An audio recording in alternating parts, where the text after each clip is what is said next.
नमस्कार, माझे नाव विजय आहे. आज मी तुम्हाला माझी कथा सांगणार आहे.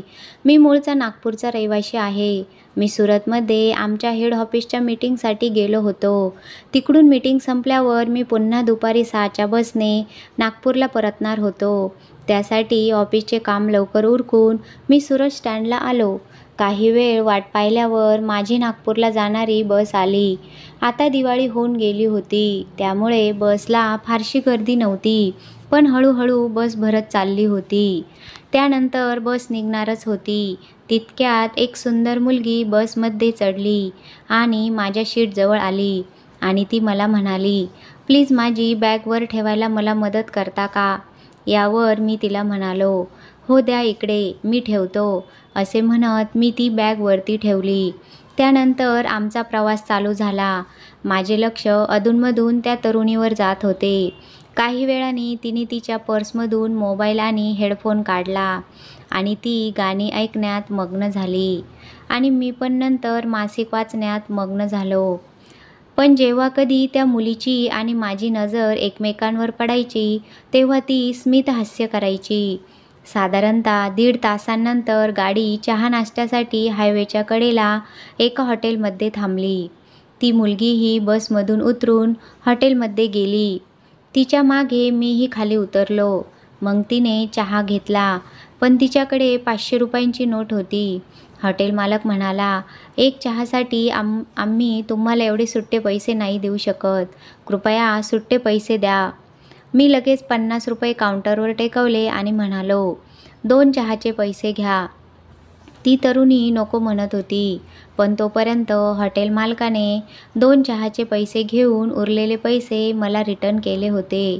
त्या तरुणीने हसून माझे आभार मानले आणि आम्ही दोघेही आपापला चहा घेऊन एका टेबलवर येऊन बसलो. त्यावेळी मी तिला म्हणालो, "माझं नाव विजय आहे." यावर ती मुलगी म्हणाली, "माझं नाव आरोही आहे." मग मी तिला विचारले, "तुम्ही कुठे चालला आहात?" आरोही म्हणाली, "मी नागपूरला जात आहे." आणि तुम्ही?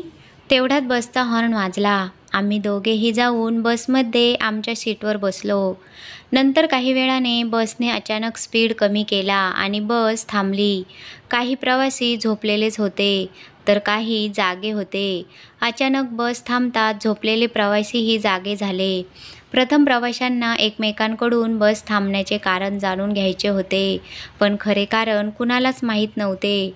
तेव्हा कंडक्टरने प्रवाशांना सांगितले की काही मोठा अपघात झाल्याने रस्ता जाम आहे, त्यामुळे ट्रॅफिक कमी होण्यास बराच वेळ लागू शकतो. प्रवाशांनी बसच्या आत आराम करावा, असे कंडक्टर सांगून मोकळे झाले. बहुतेक लोक बसमधून खाली उतरले होते. मी सुद्धा खाली आलो होतो, पण आरोही बसमध्येच बसून राहिली. तिने खिडकी उघडली होती. मी तिच्याकडे बघितले तेव्हा ती काळजीत असल्याचे जाणवले. मी तिला खाली यायला सांगितले, कारण बाहेर काही लोकांनी मस्त रोडच्या कडेला शेकोटी पेटवली होती. इतक्या कडाक्याच्या थंडीत त्या शेकोटीतून मिळणारी ऊब खूप आनंददायक वाटत होती. बाहेर खूप लोक होते, कारण संपूर्ण रस्ता जाम झाला होता. त्यामुळे बऱ्याच लोकांनी रोडच्या कडेला अनेक शेकोट्या पेटवल्या होत्या. आरोही बसमधून उतरली, पण ती खूप अस्वस्थ दिसत होती. तिच्याकडे बघून कुणीही म्हणू शकत होतं की ती काळजीत आहे आणि ती थोडी घाबरली आहे. म्हणून मी तिच्या काळजीचं कारण विचारलं. तर ती म्हणाली की दूरच्या ठिकाणाहून माझे काका मला नागपूर बसस्टँडवर घ्यायला येत आहेत. आता बस कधी पोचेल हे मला माहीत नाही. ते रात्रभर बसस्टँडवर थांबू शकत नाहीत आणि माझ्या मोबाईलमध्ये नेटवर्कही नाही. पण आज रात्री नागपूरला पोचणे माझ्यासाठी खूप महत्त्वाचे आहे. मग मी तिला म्हणालो, "काळजी करू नको. तुमच्या काकांना कॉल करा आणि त्यांना सांगा की रोड जाम आहे, उशीर होईल. हा माझा फोन घ्या, त्यात नेटवर्क येत आहे. 3-4 तासांनी जाम संपेल की नाही हे देखील निश्चित नाही. कदाचित आपल्याला रात्र इथेच घालवावी लागेल." हे ऐकून आरोही अधिकच अस्वस्थ झाली. आरोहीने तिच्या काकांना फोन करून बस स्टँडवर येण्यास मनाई केली, पण तिचे डोळे भरून आले होते, जे मला सहज दिसत होते. म्हणून मी तिला म्हणालो, "तुम्ही पुन्हा काळजीत दिसत आहात." आपल्यासोबतच सर्व प्रवासी इथे अडकून पडले आहेत. सर्वांनाच नागपूरला जायचे आहे. काळजी करायचे दुसरे काही कारण असेल तर तुम्ही मला सांगू शकता.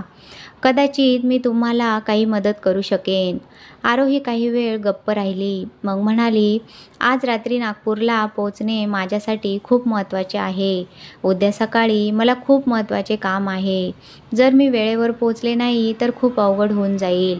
मग मी म्हणालो, "मला हे जाणून घेण्याचा अधिकार नाही, पण तुम्ही काही उघडपणे सांगितले तर मी नक्कीच त्यावर तोडगा काढण्याचा प्रयत्न करेन." आरोहीने स्वतःवर थोडं नियंत्रण ठेवत म्हटलं, "मला सकाळी 9 वाजता नागपूर कोर्टात हजर व्हायचं आहे आणि ते माझ्यासाठी खूप महत्त्वाचे आहे. मी तुम्हाला यापेक्षा जास्त काही सांगू शकत नाही. जर तुम्हाला आज रात्रीपर्यंतच पोचायचे असेल तर मी काहीतरी व्यवस्था करू शकतो का?" यावर आरोही म्हणाली, "मी आयुष्यभर तुमची ऋणी राहीन. जर तुम्हाला काही करता आले तर प्लीज करा." मग मी बस कंडक्टरला रोड जाम का आहे असे विचारले असता त्यांनी सांगितले की पुढे ट्रक आणि कारची धडक झाली आहे. काही लोक जखमी आहेत. त्यांना दवाखान्यात नेण्याची गरज आहे आणि त्यांच्या गाड्यामध्येच रोडवर अडकल्या आहेत. त्या गाड्यांना रोडच्या साईडला घेण्याचे प्रयत्न सुरू आहे. पण वेळ लागेल. फक्त दुचाकी जाऊ शकते. एवढीच जागा उरली आहे. दोन्ही बाजूंनी वाहनांची मोठी कोंडी झाली आहे. त्यानंतर मी कंडक्टरला म्हणालो की नागपूरला पोहोचणे खूप गरजेचे आहे. काहीतरी पर्याय सांगा. असे बोलल्यावर कंडक्टर म्हणाले की जर तुमच्याकडे जास्त सामान नसेल तर तुम्ही ब्रिज ओलांडून पुढे जा. पुढे गेल्यावर तुम्हाला एक दुसरा बारीक रोड दिसेल. तो याच महामार्गाला पुढे जाऊन मिळतो. मग लिफ्ट घेऊन तुम्ही दुसऱ्या मार्गावरून जाऊ शकता. पण मी बसचे भाडे तुम्हाला परत करू शकत नाही." "अहो तसं काही नाही." असे म्हणत मी आरोहीकडे गेलो आणि आरोहीला म्हणालो, "चला नागपूरला जाण्याचा पर्याय सापडला आहे. तुमच्याकडे काही जड सामान नाही ना?" यावर त्या म्हणाल्या, "नाही, फक्त एकच बॅग आहे." मग आम्ही दोघेही आपापले सामान उचलले आणि पूल ओलांडण्यासाठी पायी चालायला सुरुवात केली. त्या बाजूलाही वाहनांची लांबच लांब रांग लागली होती. जवळपास 15 मिनिटे चालल्यावर आम्हाला एक ऑटो चालक भेटला. त्याने सांगितले की पुढे तुम्हाला कार किंवा बस भेटून जाईल. मी तुम्हाला तिथपर्यंत सोडतो. ती ऑटो इथल्या शेजारच्या गावात जाणार होती आणि त्या ऑटोत अगोदरच 2 महिला प्रवासी होते. त्यामुळे आम्ही कसेबसे ॲडजस्ट करून बसलो. आरोहीच्या हातांचा स्पर्श वारंवार होत असल्याने मला नंदिताची आठवण झाली. 3 वर्षांपूर्वीची ती घटना आठवली, जेव्हा मी माझ्या पत्नी नंदितासोबत ऑटोमध्ये असाच प्रवास करायचो. पण आता नंदिता माझ्या आयुष्यातून निघून गेली होती. असो, ऑटोतून उतरल्यावर मी गाडी बुक केली आणि आम्ही काही वेळातच नागपूरला पोहोचलो. पण नागपूरला पोहोचेपर्यंत रात्रीचे 2 वाजले होते. म्हणून मी आरोहीला विचारले की नागपूरमध्ये तुम्हाला कुठे जायचे आहे? तेव्हा ती म्हणाली, "मला जिथे जायचे आहे ते मला माहीत नाही. मी पहिल्यांदाच जात आहे. खरे तर माझे वडील काही महत्त्वाच्या कामासाठी दिल्लीला गेले आहेत. मी माझ्या आईवडिलांची एकुलती एक मुलगी आहे. त्यामुळे मला इकडे एकटीलाच यावे लागले. काम पण तसेच आहे. म्हणून इकडे येणे माझे खूप महत्त्वाचे होते. एवढ्या रात्री उशिरा रूम मिळणे अवघड आहे. काही कळेना काय करावे." यावर मी तिला म्हणालो, "काही तासांची तर गोष्ट आहे. मग माझ्या घरी चला.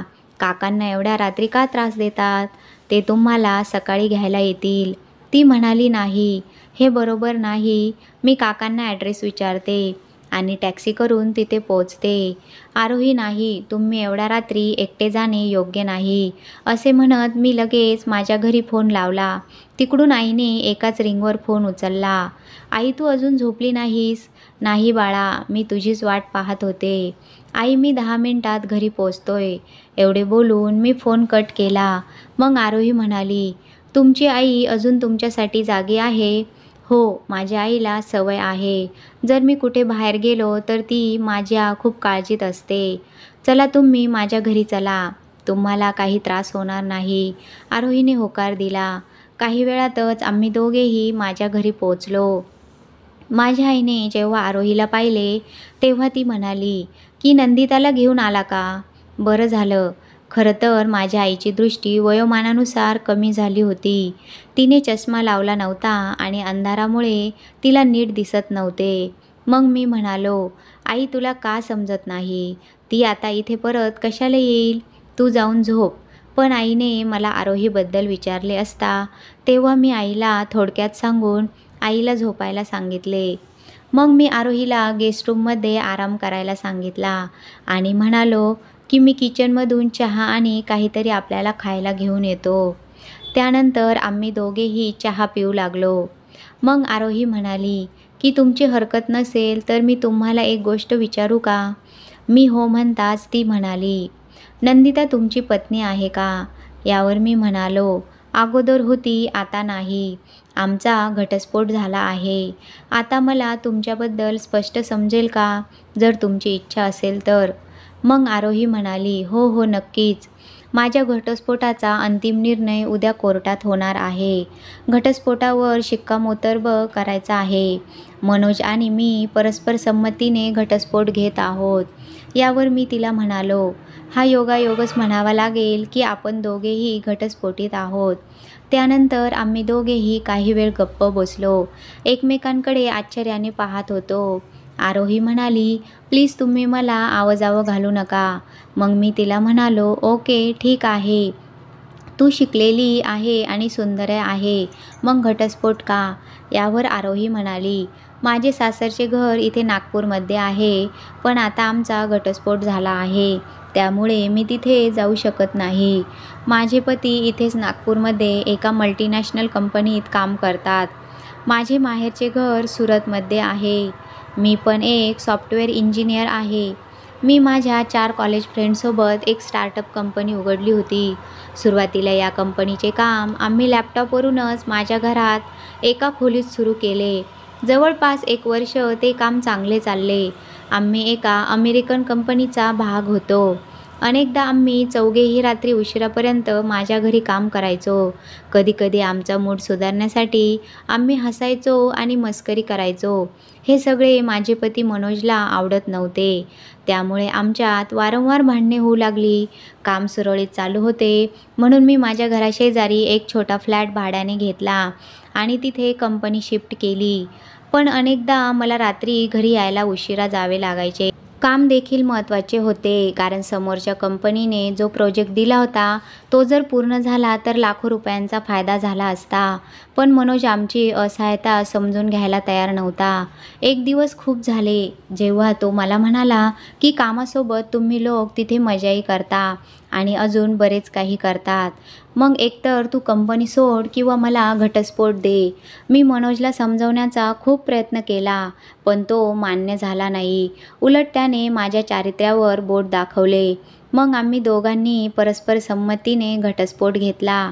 आता तुम्ही मला सांगा की तुम्ही आणि नंदिता वेगळे का झाला? नंदिता आणि मी कॉलेजमध्ये एकत्र शिकत होतो. त्यासोबतच आमच्या घरातल्यांचे संबंध चांगले होते. त्यामुळे सतत आमचे एकमेकांच्या घरी येणे जाणे होते.